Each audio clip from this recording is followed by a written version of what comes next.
सकाळ सकाळ दारं घ्यायची सवय काय आपली जायची नाही. विषय असा झाला होता की आहेच ना मित्राची टायली आणि ट्रॅक्टर आपल्याला न्यायचा होता, कारण आपल्याला ना लेबर येणार आहेत कापूस वेचणीसाठी. मग या भैया मामाच्या गाड्यामध्ये म्हणलं माणसं आणावा, पण त्यांचं पण काय उरकलं नाही म्हणून आपलं आप्पांबरोबर म्हणलं चला घरी डेगी डेगी. त्यांनी पण ना सकाळ सकाळ औषध आणलं बरं का.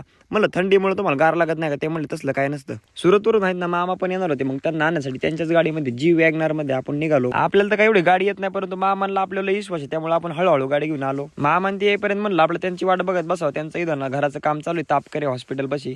त्यांनी पण नाही धडकेबाजी एंट्री मारली बरं का बसमध्ये डायरेक्ट नॉनस्टॉप 500 किलोमीटर. बॅगा वगैरे सगळे त्यांनी आतमध्ये ठेवले. आता घराची पाहणी करण्यासाठी त्यांना वरती जायचं होतं. आपण तर काय रोजच घर बघतोय, म्हणलं चला आज पण बघून येऊ. सगळं घर वगैरे व्यवस्थित बघितलं आणि नंतर म्हणले टाकीवरती जाऊन बघावं कसं काय नजारा. आपल्याला पण व्हिडिओ काढून घ्यावा म्हणलं, पण पडलं तर हातपाय निघायचे.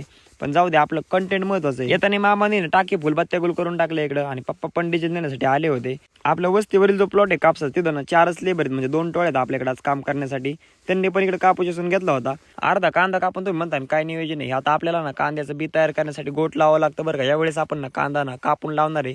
दरवर्षी आपण असंच पाण्यामध्ये उभा लावितो. आणि लेबरने पण कापूस असून घेतला होता. मग त्यांचा फोन आला, म्हणलं चला.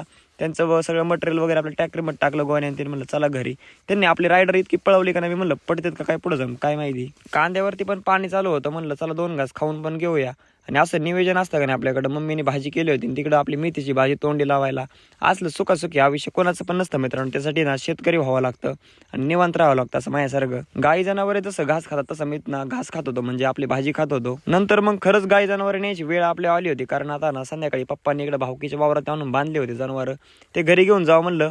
आणि आपले 2 मित्र म्हणले चला संध्याकाळी 90 लावून येऊ म्हणलं. घ्या पेट्रोलची 90. चला मग धन्यवाद.